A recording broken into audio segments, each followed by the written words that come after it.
हैं what is couple therapy. अच्छा जी, इसके अंदर ऑथर क्या कहता है हमें, every relationship possesses conflicts, overcome issues and when you go to the counsellor for the solution, the therapist with proper commitment and conversation solve the problem. जनाब author यहाँ पर कहता है कि हर रिलेशन के अंदर कहीं ना कहीं पे कॉन्फ्लिक्ट्स आ जाते हैं, ये बात सही है। कहते हैं ना कि जहाँ दो बर्तन होते हैं वो खड़कते ज़रूर हैं, तो यहाँ पे भी वही मिसाल मैं कोट करूँगी कि हर कपल के अंदर, हर पेरेंट चाइल्ड रिलेशनशिप के अंदर, हर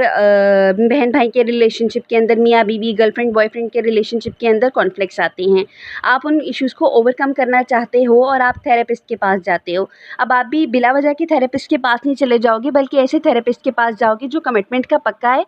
कमिटमेंट का पक्का होने से क्या मतलब है कि उसका जो है, जो टाइम उसने आपको दे रखा है उसमें चलें अगर 5-10 मिनट आगे पीछे हो जाता है तो मसला नहीं है, लेकिन जो कमिटमेंट का पक्का होगा वो आपको जिस दिन उसने टाइम दिया होगा उसी दिन बुलाएगा। अगर आपकी उसकी कोई अपनी इमरजेंसी होगी और आपकी तरफ भी इमरजेंसी सिचुएशन चल रही होगी तो वो अपनी इमरजेंसी को पसे पुश डालकर अपनी प्रोफेशनल बिहेवियर दिखा के आपको पहले टाइम देगा, और वो इस तरह की कॉन्वर्सेशन इख्तियार करेगा जिससे प्रॉब्लम सॉल्व हो जाए, ना कि इस तरह की कॉन्वर्सेशन के एक पार्टनर की फेवर कर ली, दूसरे पार्टनर की फेवर नहीं की और सिचुएशन को मजीद हीट अप बना दिया। पॉइंट पे ऑथर हमारे पास क्या कह रहा है, the therapy is successful when both the partners are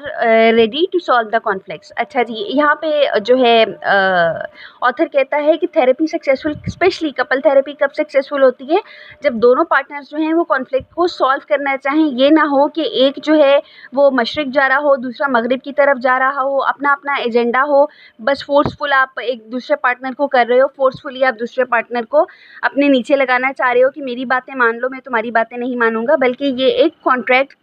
किस्म की कॉन्ट्रैक्ट जैसे कर लेते हैं, उस तरह का ये रिलेशनशिप होता है जिसमें दोनों एक दूसरे की मानते भी हैं और दोनों एक दूसरे को बाज़ चीज़ों पे कॉन्फ्लिक्ट भी आता है, लेकिन उसमें जो है वो दायमी मसला नहीं शुरू हो जाता, यानी कि डिवोर्स या सेपरेशन तक नौबत नहीं आती, बल्कि हल्का फुल्का कॉन्फ्लिक्ट होता है। नेक्स्ट हमारे पास ऑथर क्या कह रहा है, the therapist never do counselling of one partner and even they are advise to do couple therapy for both the partner together. अच्छा जी, यहाँ पे ऑथर हमारे पास कहता है कि कपल थेरेपी जो है वो दोनों को बुला के होती है या दोनों के साथ ऑनलाइन कॉन्वर्सेशन पर होती है, एक पार्टनर की नहीं हो सकती। मैं आपको अपने तजर्बे से बताती हूँ कि जब भी कपल थेरेपी के लिए लोग आते हैं आपके पास, अमूमन अकेले ही आते हैं, और क्योंकि बाज़ दफ़ा तो टैबू की वजह से उनका जो पार्टनर है वो साइकोलॉजिकल सर्विसेज लेना नहीं चाहता, और बाज़ दफ़ा वो लोग कहते हैं मैं पागल नहीं हूँ जो साइकोलॉजी की हेल्प लूँ, साइकोलॉजिस्ट की हेल्प लूँ मैं। तो लेकिन क्योंकि आप ये भी कर सकते हो कि अव्वल तो आप जो आपके पास क्लाइंट आया है आप उसे कहो कि आप दोनों इकट्ठे आओ, और अगर दोनों इकट्ठे होने पे रज़ामंद नहीं होते तो आप एक ही बंदे के अंदर वो चेंजिंग्स पैदा करने की कोशिश करो, वो नई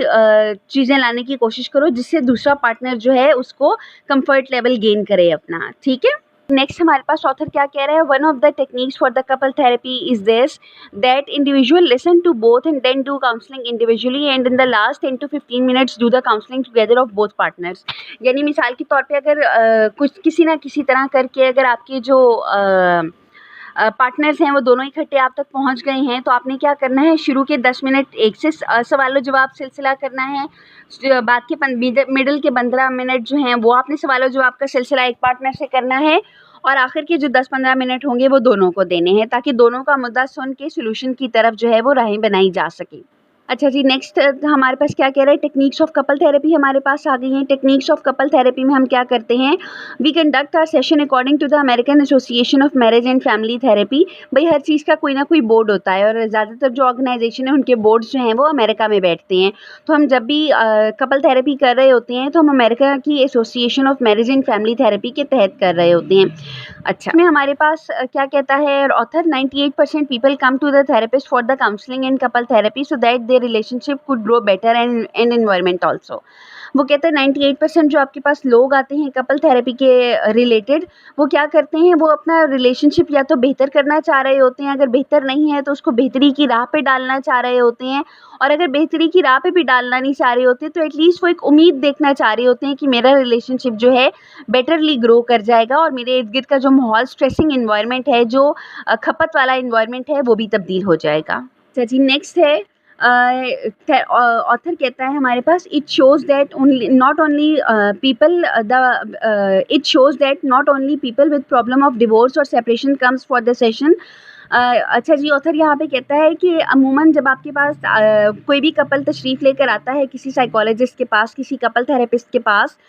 तो वो जो है डिवोर्स या सेपरेशन जब उसकी होने लगती है तभी आता है, उससे पहले नहीं आता। और ये बात बहुत हकीकत पर मबनी है कि हमारे हम ईस्ट को अगर देखें, वेस्ट को तो छोड़ें, वहाँ पर तो कपल थेरेपी वो लोग करवाते ज़रूर हैं, मगर शादियों का उधर इतना रुझान नहीं है, तो कपल थेरेपी का ज़्यादा स्कोप जो है वो ईस्ट में है। तो अब वो क्या करते हैं कि ईस्ट में हमारे पास जितने भी कपल्स आते हैं ना, जब तक उनकी सेपरेशन तक बात नहीं पहुँच जाती तब तक वो आते भी नहीं हैं। इसकी एक बड़ी रीज़न, जैसे कि ऑथर बता रहा है, the economical condition of the client is also the reason और प्रॉब्लम कॉज्ड, कि बाज़ दफ़ा जो कपल्स होते हैं या तो वो इकोनॉमिकली इतना थेरेपिस्ट अफोर्ड नहीं कर पा रहे होते, या फिर उनकी मैरिज में, उनके रिलेशनशिप में जो प्रॉब्लम आ रही होती है वो इकोनॉमिकल बैकग्राउंड की आ रही होती है। तो इकोनॉमिकल अगर वो ठीक हो जाएँ तो उनके मसले जो हैं वो सॉल्व हो सकते हैं। इसमें हमारे पास ऑथर क्या बता रहा है, also for making decision people come to counsellor for help.